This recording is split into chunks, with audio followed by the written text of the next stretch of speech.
Hi, I'm Taryn, and while I was overseas for work, my mother sold my childhood cabin. Without telling me.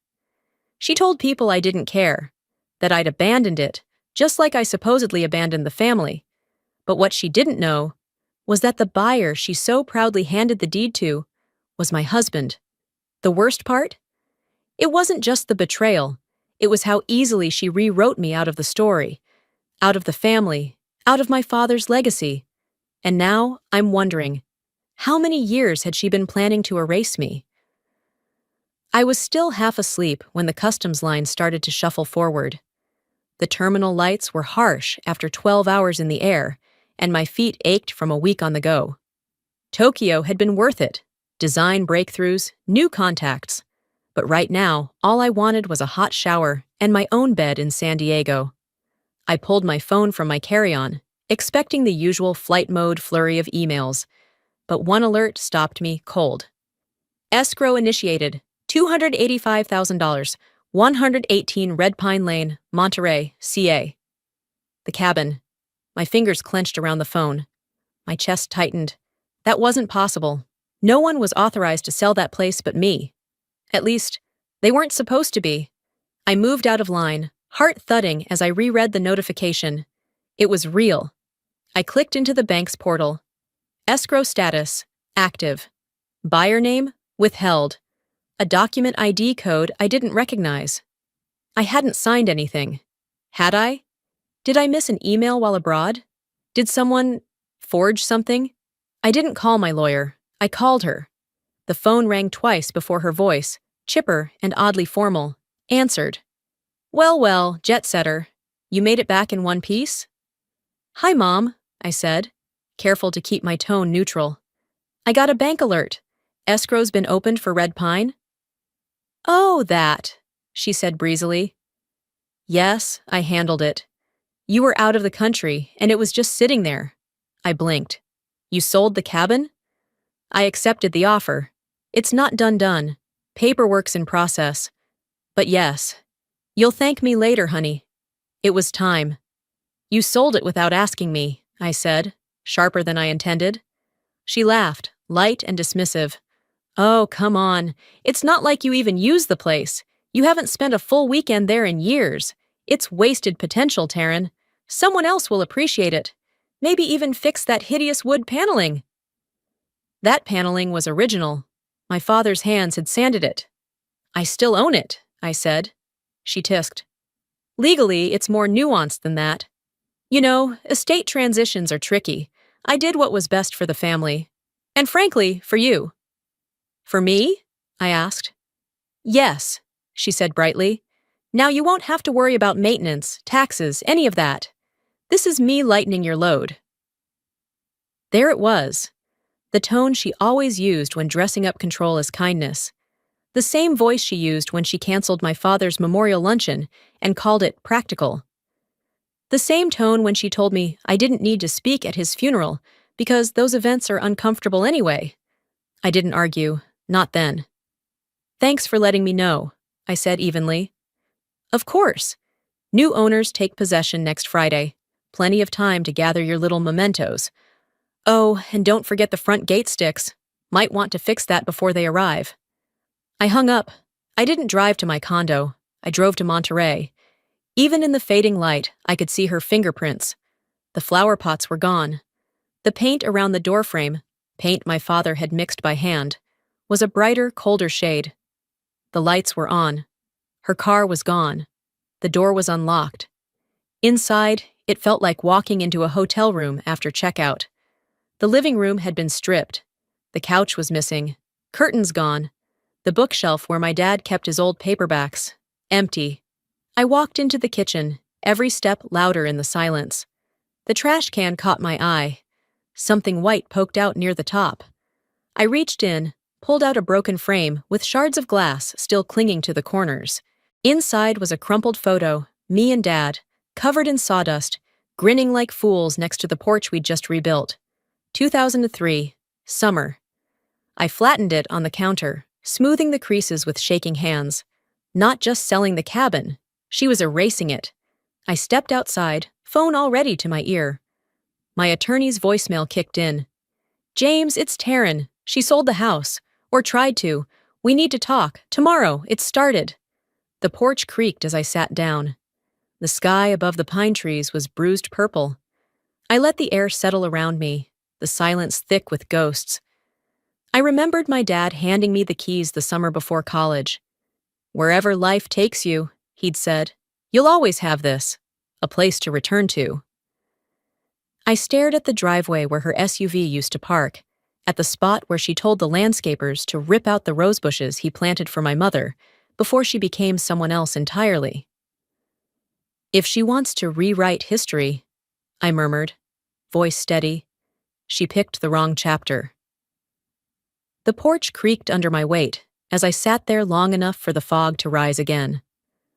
Monterey always held that quiet chill before dawn, something about the coastal air settling into its skin. I stayed until the sky began to shift gray-blue and the first hint of sunrise tried to push through the trees. Then I stood, walked to my car, and grabbed the spare key I'd kept hidden in the bottom of my glove box, just in case. She hadn't changed the locks.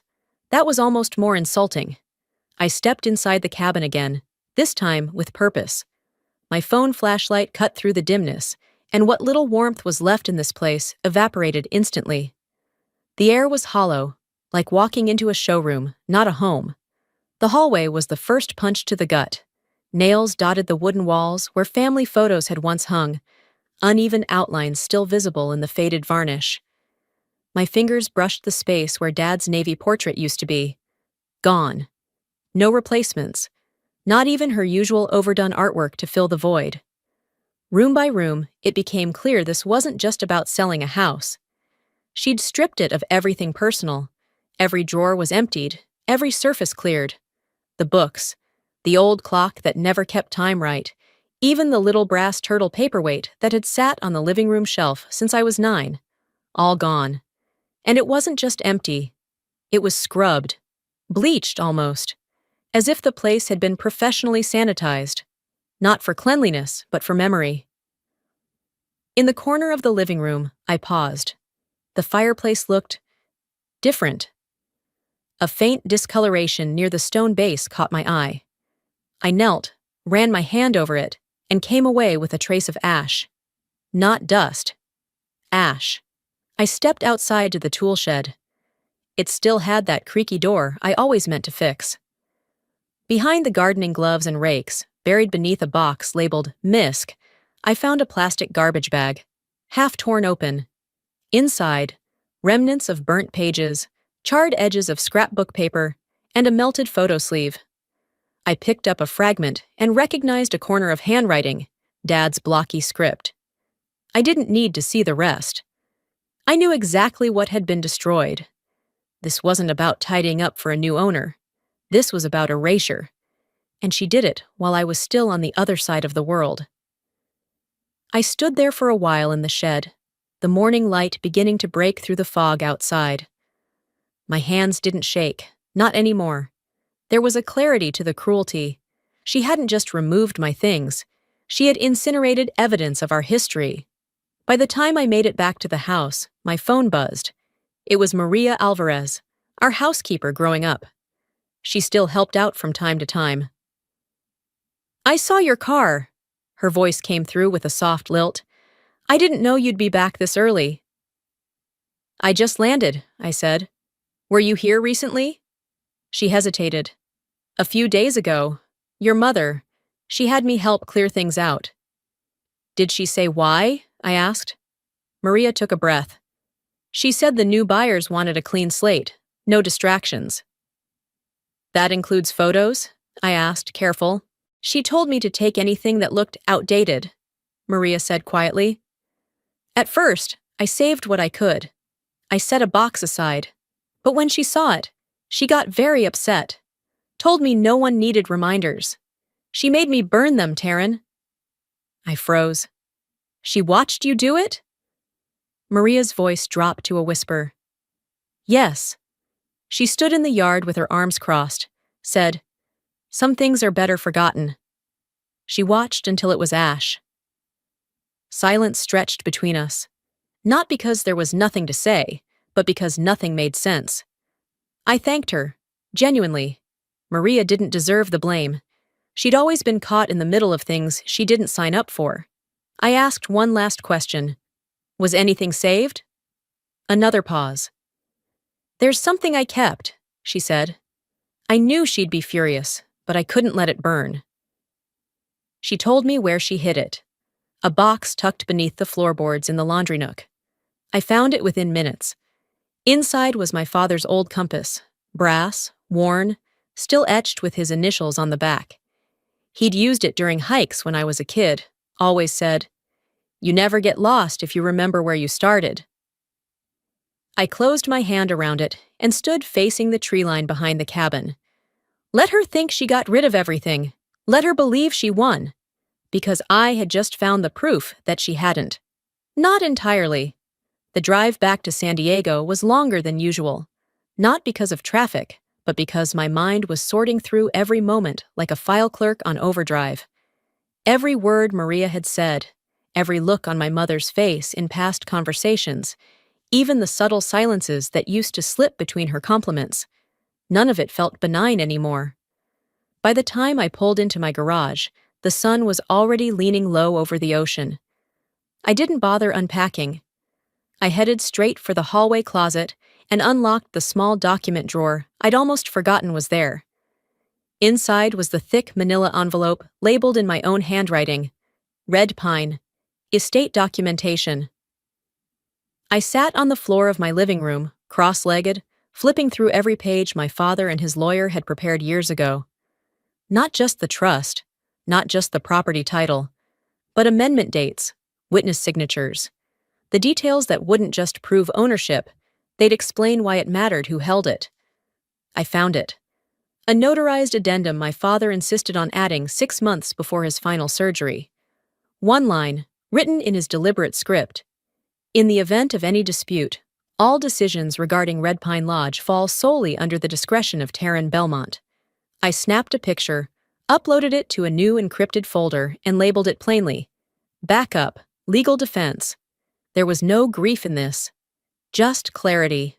The next morning, I met with Mr. Grady, my estate attorney. His office in downtown Monterey had the same burnt coffee scent it always did, and he greeted me like I was just there to review a rental contract. I dropped the printed escrow notification on his desk. Can we trace the buyer? Grady adjusted his glasses and logged into the county's real estate system. A few keystrokes, and the screen reflected back at me. Buyer, Highvale West LLC. That name ring any bells? He asked.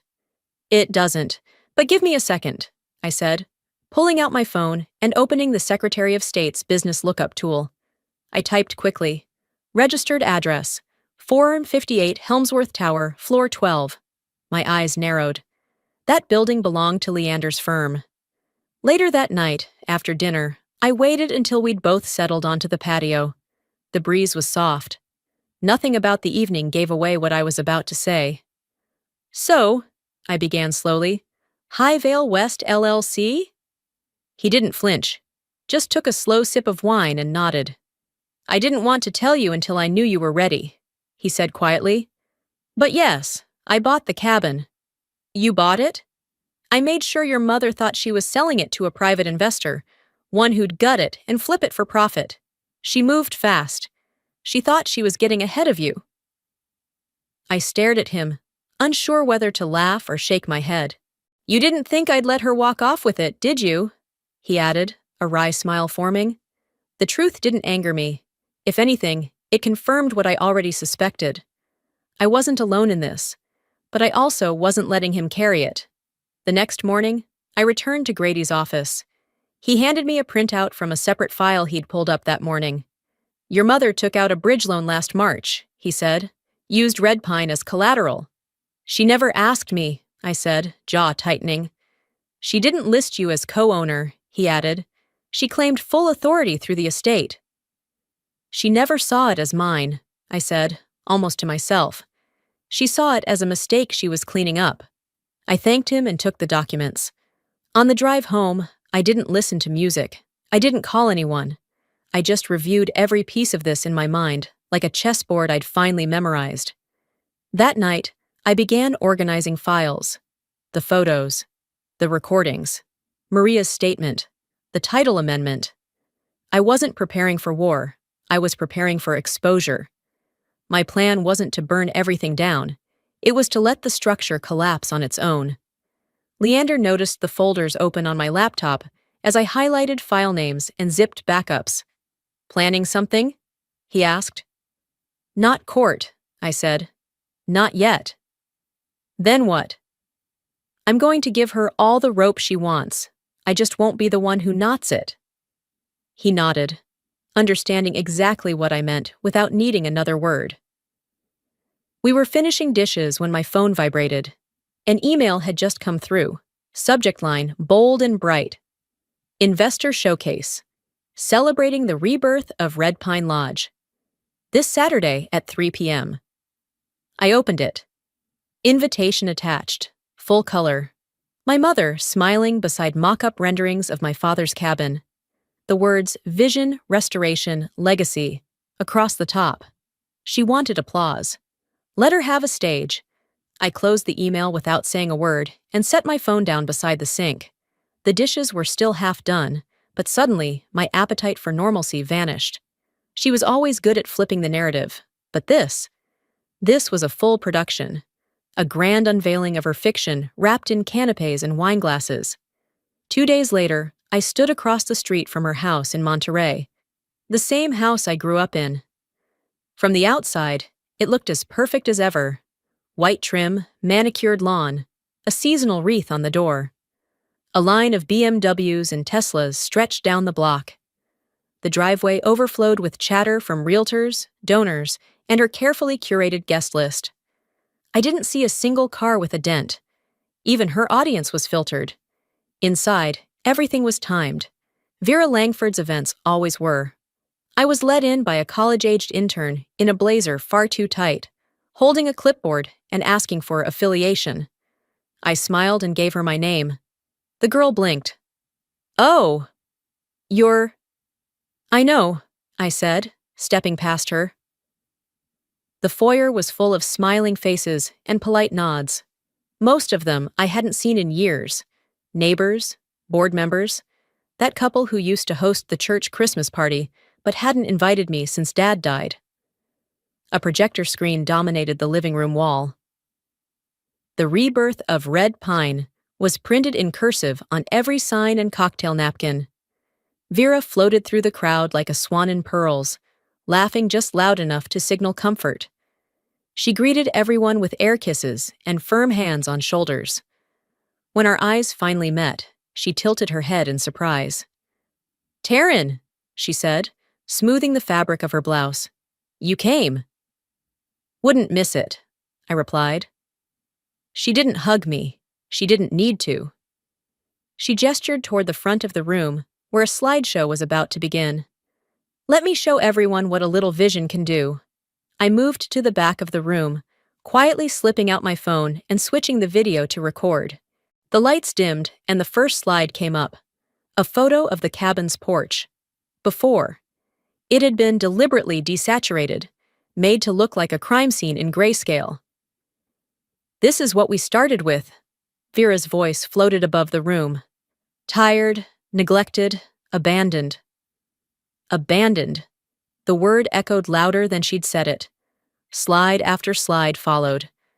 The after photos were glossy renderings of a sterile cabin, stripped of its soul. The porch my father and I rebuilt by hand, replaced with a deck that looked like it came from a catalog. The stained glass window he'd restored for my 16th birthday, gone. Red Pine wasn't just saved, she said, clasping her hands dramatically. It was reborn.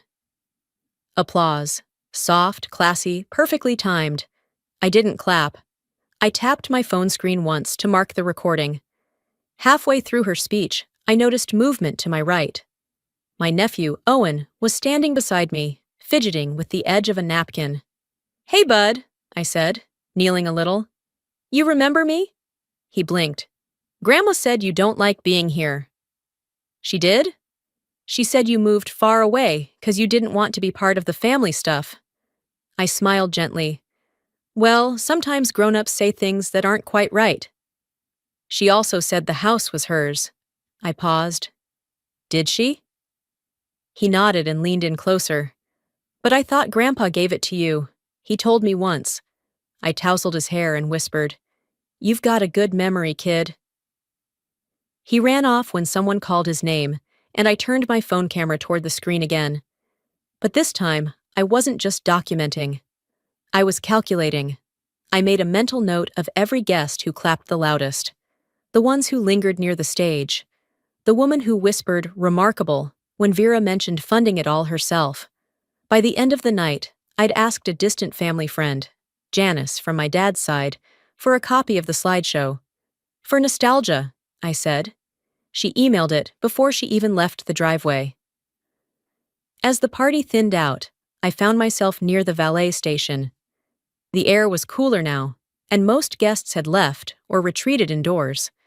Then I heard her heels behind me. Funny seeing you here, Taryn, she said, voice light, almost amused. Did you finally decide to let go? I turned slowly, the valet ticket already in my hand. Letting go is easy, I said, voice calm. Watching what replaces it, that's harder. Her smile faltered, but only slightly. She didn't know what I'd recorded. She didn't know what Owen had said. She had no idea that her carefully choreographed rewrite had just become Exhibit A. The next morning came fast, but sleep had never arrived. I was already dressed and seated in the reception area of Grady's law office before the secretary even unlocked the front door.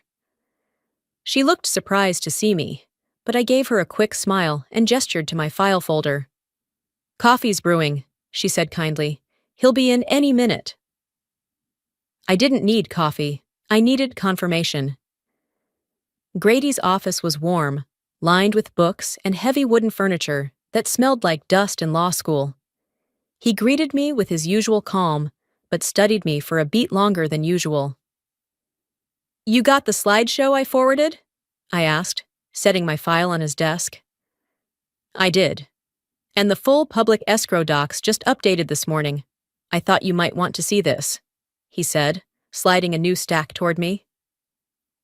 There it was, my name, in neat digital type, appearing beneath a signature that looked close enough to mine to fool most people, except for one detail.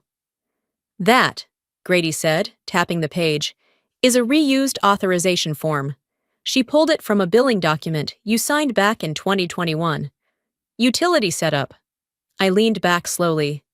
So she stretched one line into a whole transaction.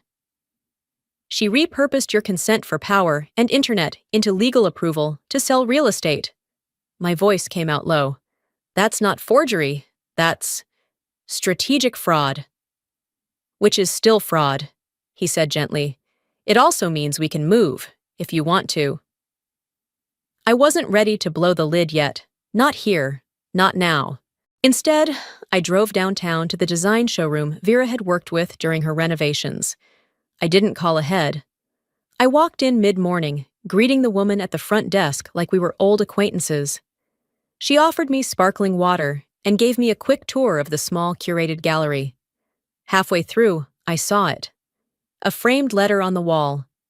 To the incredible team at Haven and Hart, thank you for bringing new life to Red Pine. Your creativity helped me turn decay into beauty.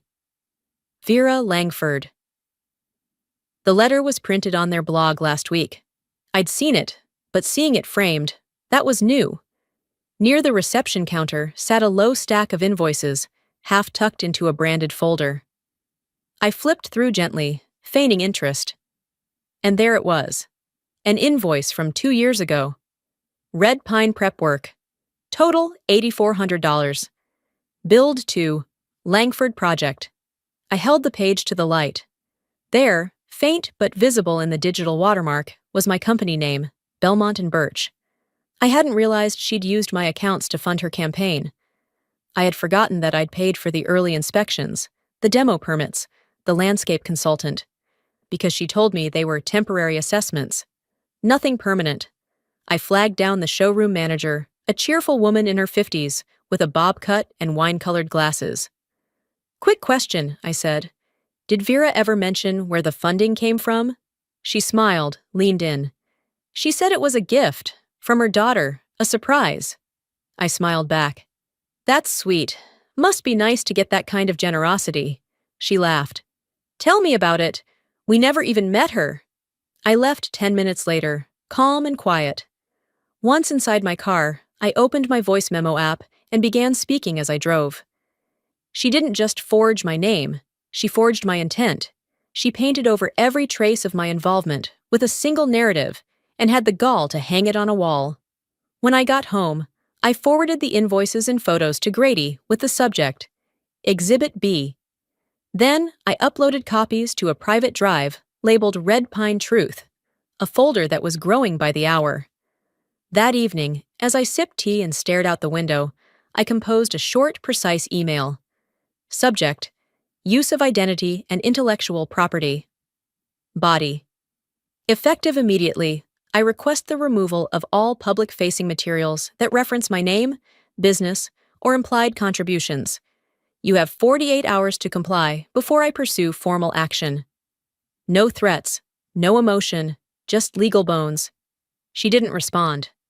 But 2 hours later, the blog post vanished. The showroom manager texted me, "Odd, just got a call from Vera's team. Said to pull everything." I replied with a polite thumbs up and turned off notifications. At 11:58 p.m., my phone buzzed again. This time, a group email. Family thread, unironically titled Belmont Circle. From Vera Langford. Subject: Family unity matters, let's not escalate this. The message was short. We've all benefited from the work done at Red Pine. Please remember what's been provided, and let's move forward without resentment. No child should bite the hand that raised her. I stared at the screen for a while. Then I hit Reply All. But instead of typing, I just sat there, letting the silence speak louder than anything I could have written. I left the laptop open on the kitchen counter that night, the email still glowing in its accusatory stillness. No response, no draft. Just the weight of silence and that single line from Vera. No child should bite the hand that raised her. It kept echoing like an old church bell no one had asked to hear. Thursday came, and with it, an invitation I hadn't asked for either. Crosby had texted, "Family brunch, 11 a.m., just us, let's clear the air." He added a smiley face, as if emoji could patch what years of avoidance and one fraudulent property sale had torn apart. I showed up anyway. His home in Carmel looked like a magazine cover, all white walls and curated furniture that made me want to breathe more carefully than usual. Vera was already there, seated comfortably near the head of the long dining table, legs crossed, coffee in hand. Crosby's wife greeted me with polite tension, the kind reserved for distant relatives and scandal management. Crosby gestured for me to sit. "Let's just talk." I sat across from Vera. She didn't speak at first, just gave me a tight smile, like we were in on the same performance. "We've all made mistakes," Crosby said, eyes shifting between us. "But let's not let this get worse. We're family." Vera turned to him smoothly. I raised her. That house was never hers, not in spirit. I didn't flinch. Then Crosby pulled out a folded document and slid it across the table. "It's just a formality," he said. "Non-litigation agreement. No public accusations. No media. Just move forward for the sake of the family name." I picked it up without opening it. "So that's it?" I asked. "I'm the liability you want to put on mute?" Crosby shifted uncomfortably. "That's not what this is about." "Of course it is," I said. "You'd rather protect the illusion of unity than face what she's done." Vera's tone never changed. "You always did overreact, Taryn. I gave you a start in life. That cabin was never meant to be an anchor around your neck." I placed the paper back down, folded neatly. "No," I said, "but it wasn't meant to be your footstool either." I didn't stay for the eggs.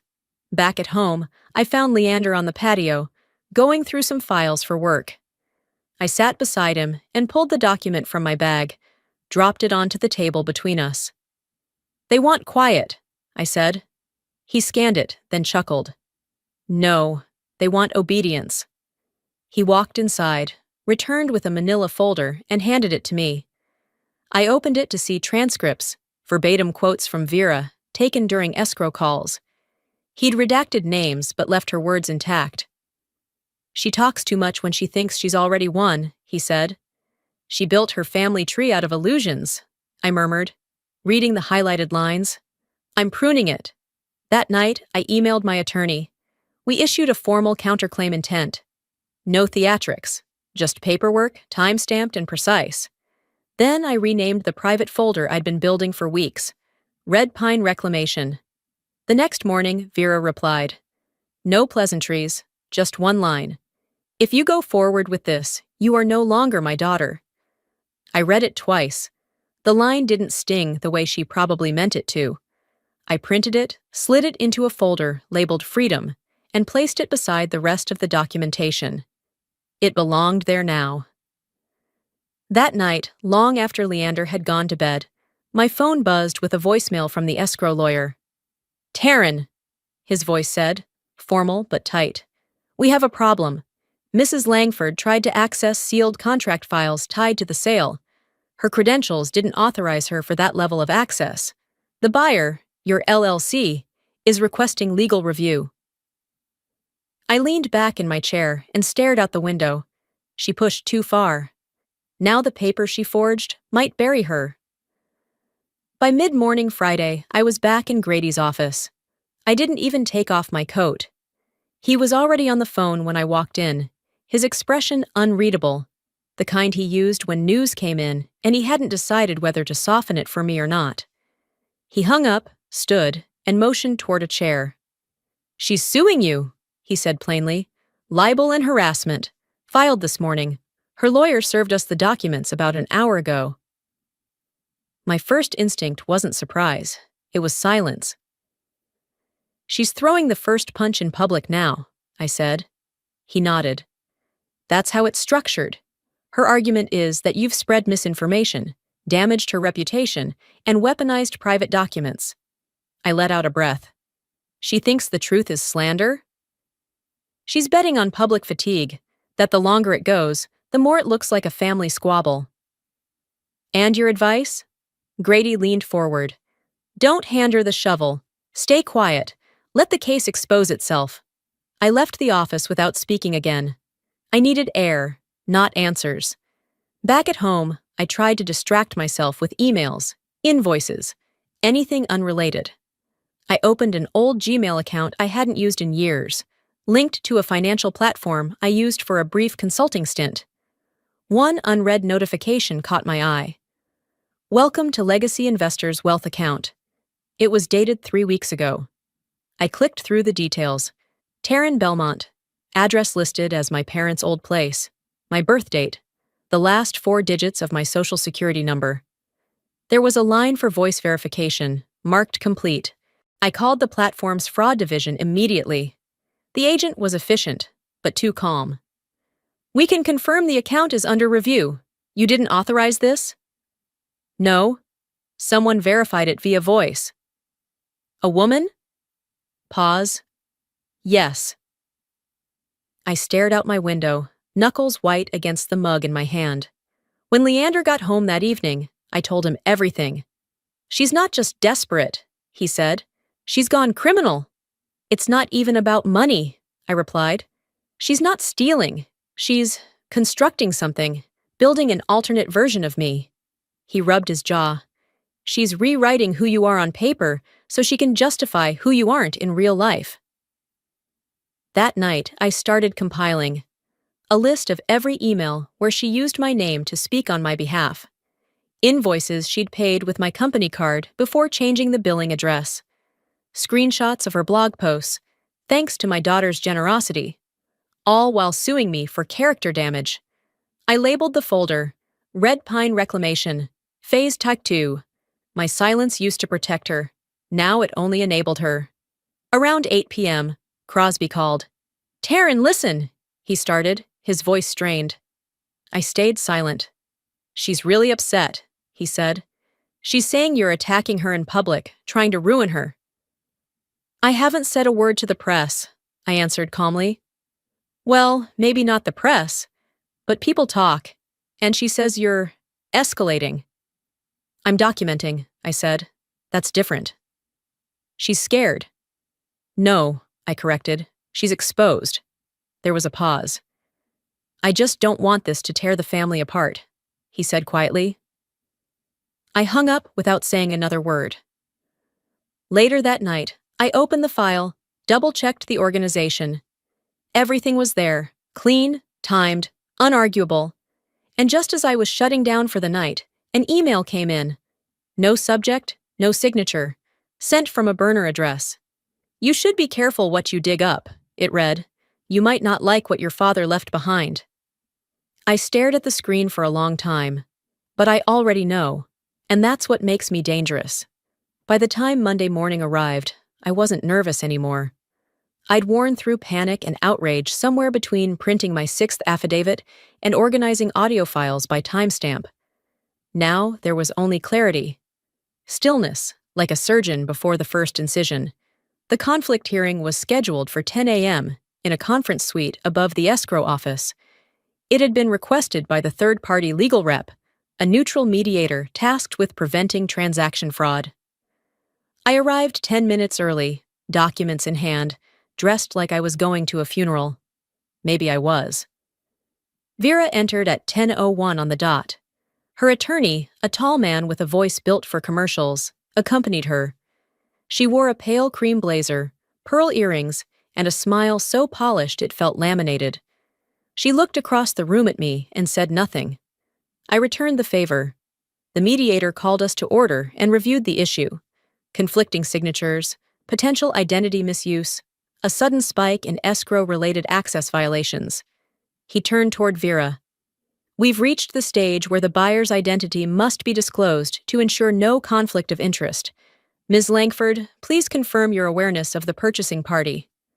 Vera nodded coolly. "We were informed it was a private development firm." The door opened behind her. Leander stepped in, calm, his blazer unbuttoned, eyes steady. "I'm the managing member of Highvale West LLC," he said. "I purchased Red Pine Lodge on behalf of my wife." I didn't flinch, but Vera did. She turned slowly toward him, then to me. "This is a setup," she hissed. "No," I said evenly. "This is a consequence."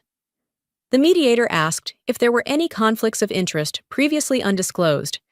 Vera's attorney stammered something about good faith, but I was already reaching for my laptop. "I'd like to submit supporting evidence for the record," I said, plugging in the HDMI cable. A few clicks, and the room filled with the sound of Vera's voice, clear, recorded weeks earlier in the design showroom. "She was always the mistake," she said on playback. "That cabin should have never been hers. Once she's erased from it, I'll finally get to live in peace." Nobody moved. The mediator cleared his throat and tapped his pen twice. "There appears to be sufficient ethical conflict. Based on this recording and the disputed paperwork, escrow is hereby suspended pending fraud review. The property will remain under buyer hold until resolution." Vera's smile had disappeared. Her attorney whispered something in her ear. She didn't answer. Later that day, just before sunset, I drove to the old family house. Vera was pacing in the back garden, near the rose bushes my father planted the year I turned 10. I didn't announce myself. I just walked through the side gate, like I had done 1,000 times before. She turned the moment she heard the latch click. "You humiliated me," she snapped. "No," I said quietly. "You did that the moment you called me disposable." Her face tightened. "You think this gets your father back? His attention? His love?" I stepped closer, just enough for her to see I didn't need her to understand, only to hear. "I don't need him back," I said. "I need the thing he left me safe from you." She looked like she wanted to respond, but couldn't find words that wouldn't unravel her. Instead, she sat, right there in the dirt-streaked garden chair, shoulders stiff, mouth shut. I didn't gloat. I didn't stay. On my drive home, my phone buzzed again. A message from the escrow mediator. Escrow status suspended. Fraud review pending. Buyer retains property hold. I pulled into my driveway, turned off the engine, and sat in the stillness. This was never just about a cabin. It was about being seen. 2 days after the escrow freeze, I sat at a quiet cafe near the bluff overlooking Red Pine. The morning fog hadn't lifted yet, and neither had the weight in my chest. I wasn't looking for conversation, but it found me anyway. A woman I recognized from the HOA board, Ellen or Elaine, something with an E, approached cautiously, like I might mistake her for someone loyal to Vera. She leaned in, voice low.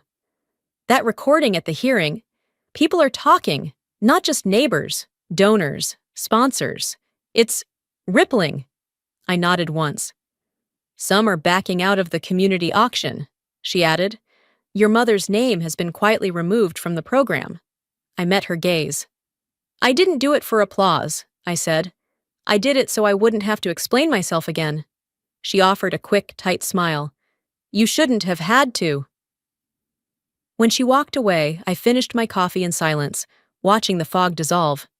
For once, I didn't feel the need to follow it with more action. The truth was finally moving on its own. Later that afternoon, I stopped by the cabin to check the exterior. The gate lock had been changed at my request after the hearing. I wanted to be sure everything was secure before contractors arrived to inspect the foundation next week. I hadn't expected company. A man from the neighborhood, tall, wiry, mid-70s, stood by the fence, hands in his coat pockets. I knew his face, but not his name. Miss Belmont, he said, voice hesitant. You have a moment? I nodded. I shouldn't get involved, but my wife and we were at the investor thing. We heard the audio. He paused, then added, We believed every word. I stayed quiet, let him speak. She told my wife something a few years ago, he said, that you weren't really hers, that you were adopted. From another man. I blinked. Excuse me? He glanced down at the gravel. It didn't sound casual. It sounded rehearsed, like she needed a reason not to include you in something. I didn't know what it meant at the time. I didn't respond. I simply looked at him, then nodded slowly, thanked him, and watched him walk away. Back inside the cabin, I pulled out my journal and wrote it down. Not for drama, for documentation, for myself. She didn't just try to take the house, she tried to make it look like I never belonged in it. That line sat alone on the page.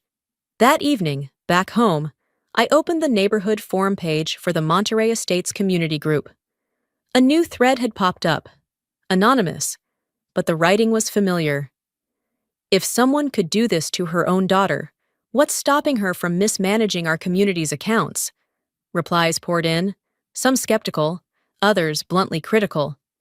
A few defended her with tired lines like, family drama shouldn't be public. But most said what I hadn't dared hope. I'm glad someone finally spoke up. Leander glanced over my shoulder. That's enough, he said, pointing at the screen. You don't need to push more. Let them do the pushing now. I nodded. He was right. It was already out there. That night, I sat at the desk with my headphones in, revisiting the audio files. Not to strategize, but to understand. I didn't feel triumphant. I felt clean.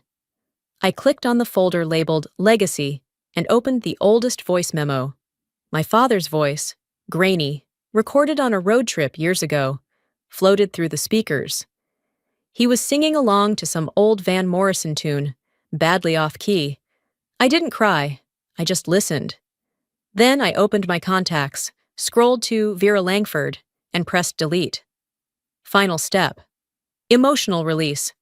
Uninvited mother from my life. Just before bed, Malis texted, Did you hear?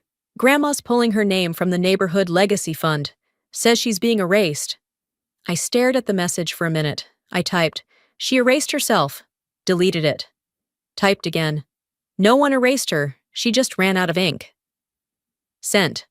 The envelope from the state court system arrived on a Tuesday, tucked among circulars and credit card offers. It was thin. No weight to it, no need. Its contents had already been written in the space between what she tried to do and what the world had finally seen. Inside, Vera Langford's formal withdrawal of all pending legal complaints. One page, neatly signed. No apology, just absence.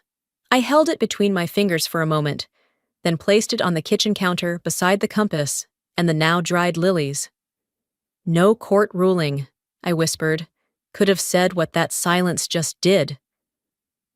Grady called a few hours later, confirming what I already knew. You've got clear title, fraud confirmed, escrow nullified. The board cited deliberate deception with personal conflict. She's banned from representing the property or any other under that agency moving forward. Any appeal? He hesitated. She waived the right in writing. And damages? You'd win them, easily. But do you want that fight?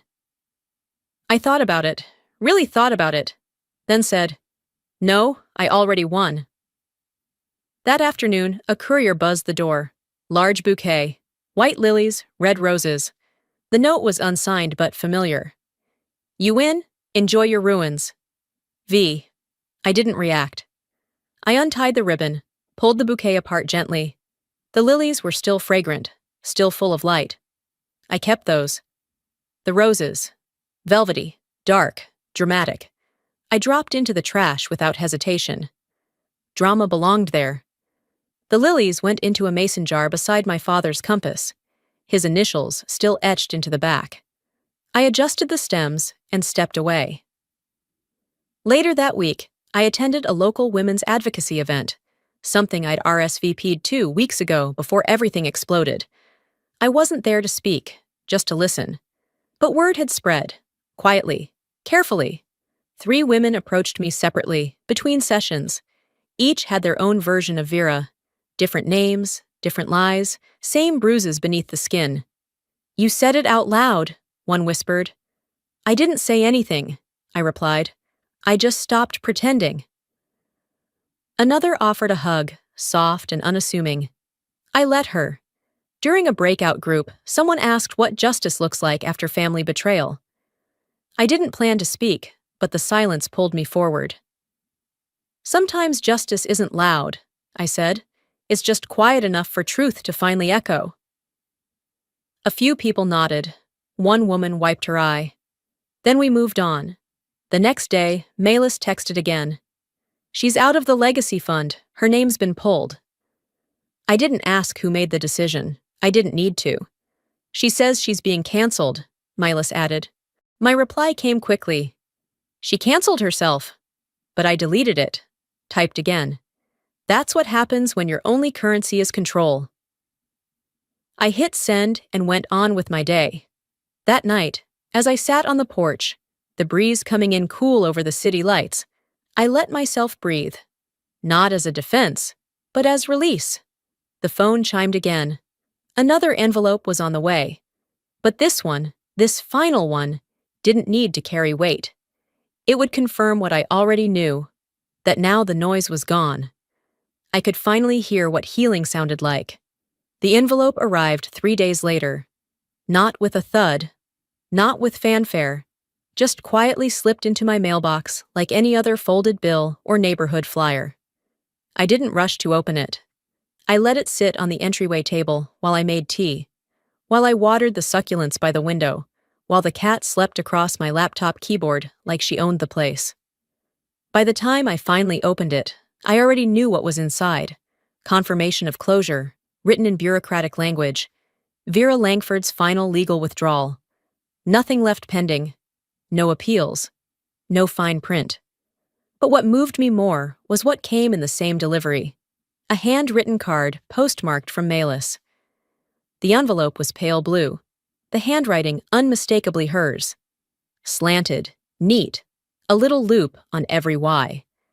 Inside was a note just 2 lines long. You weren't wrong. You were braver than the rest of us. Tucked behind it was a photo, a faded Polaroid from when we were kids. Dad had his arm around me, paintbrush in the other hand, both of us beaming beside the half-painted fence at Red Pine. My jeans were too long, rolled at the ankles, and my hair was in that awkward half-bang phase. He looked proud, not of the fence, of me. I placed the photo beside the mason jar of lilies and the old compass. I didn't cry. I just exhaled. Later that afternoon, I drove up to Red Pine. The air smelled different now, cleaner, maybe, because the restoration was finally underway. The porch was stripped bare again, the boards stacked neatly for refinishing. The deck she had installed had already been removed, revealing the original beams my father and I had installed all those summers ago. The windows she'd replaced were gone too, and the ones I saved, his, were waiting to be reinstalled. I walked the length of the hallway inside. There were no more signs of her in this place. Not one. But I didn't try to make it look like it used to. I wasn't restoring a memory. I was building something that made sense to who I was now. This place doesn't have to be what it was. It just has to reflect who I am now. A few days later, I stood on the bluff that overlooked the coast just beyond the property. The wind was sharp but grounding. I pulled a small fire-safe box from my tote and placed it on the wooden bench my father had once carved initials into with a pocket knife. Inside the box was the court withdrawal letter, and every other document tied to the legal war we'd just endured. One by one, I folded them neatly and tucked them in. Some things don't deserve to be burned, but they do need to be buried. I locked the box and placed it in the dry storage under the bench. It wasn't about hiding it. It was about deciding it didn't need to be carried anymore. That evening, Leander joined me on the porch at home. No words, just the two of us, and the sound of breeze moving through the trees beyond the deck. After a while I said, "I'm not waiting for an apology. I'm not hoping for change. And that's why I'm finally free." He smiled, sipped his tea. "You were always free," he said. "You just stopped asking for permission." Later, while wrapping up a few invoices for the contractors, I received an email from the Monterey Historical Society. They were organizing a community heritage event, inviting families to share stories and artifacts tied to long-standing properties. They wanted someone to present about Red Pine Lodge. I stared at the email for a long moment, not because I didn't know what to say, but because for the first time, I realized I had a choice. Not just what to say, what to carry forward. I closed the laptop gently, leaned back in the chair, and whispered into the room, just loud enough for myself to hear. Legacy isn't what they leave behind. It's what we choose to carry. The morning of the event came without drama. No last-minute emails, no veiled warnings, no fresh subpoenas in my mailbox. Just quiet. The kind of quiet that doesn't ask for permission. The kind that says, "It's time." Red Pine looked like itself again. Not exactly as it once had been, but finally as it should have been. Steady, honest, whole. The porch was rebuilt with the same grainy timber Dad and I had once sanded together. The stained glass window finally sealed back into place, casting fractured color across the living room floor. Guests began to arrive slowly, most of them familiar from childhood events, local functions, or years of nodding acquaintance. A few were total strangers, community members, new residents, people who came out of respect or curiosity. There were no banners, no catered trays or scheduled speeches, just open doors and sunlight spilling in. I wore jeans and a black sweater, my hair tied back simply. I greeted everyone with warmth, but not formality. No one asked for explanations. They didn't have to. The house spoke loud enough. Inside, everything was intentional. On the mantel, the compass. Next to it, the dried lilies, preserved behind glass. One framed photo hung on the back wall. Dad and I painting that fence, same one Milas had sent. No wall of family portraits, no lineage on display. Just presence. There was a single plaque near the entryway. Nothing flashy, just metal mounted to reclaimed wood. This place belonged to whoever protected it. At some point, someone from the town's heritage committee pulled me aside. She handed me a small bronze placard. "For you," she said, smiling. "Official recognition from the city." I read it silently. Red Pine Lodge, maintained by preservation, not possession. I thanked her, but I didn't make a speech, didn't pose with it. I asked her to leave it unmounted for now. I wasn't done deciding where it should go. During the walkthrough, a woman I didn't recognize asked softly, "Will your mother be coming today?" I paused, then answered simply, "She came once." That was enough.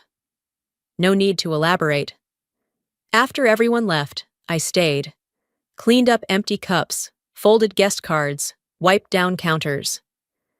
When I stepped outside onto the porch, Leander was already there, sitting cross-legged with 2 mugs of tea, steam curling into the early dusk. I sat beside him, barefoot, letting the grain of the wood press gently against my skin. For a long while, we didn't speak. We just watched the trees sway with the last stretch of autumn wind. Then, finally, I said it. I didn't get back what I lost. I just got strong enough to stop losing more. He nodded, not as affirmation, but as witness. That was enough. As the sun slid behind the hills, its light streamed through the stained glass behind us, scattering color across the floor. Red, gold, violet, green. I watched it move across the wood, the same wood we had once knelt on in sweat and sawdust. Somewhere deep inside, something eased. Justice isn't always loud. Sometimes it's just the house that stayed, and the daughter who finally knew why. And that was enough.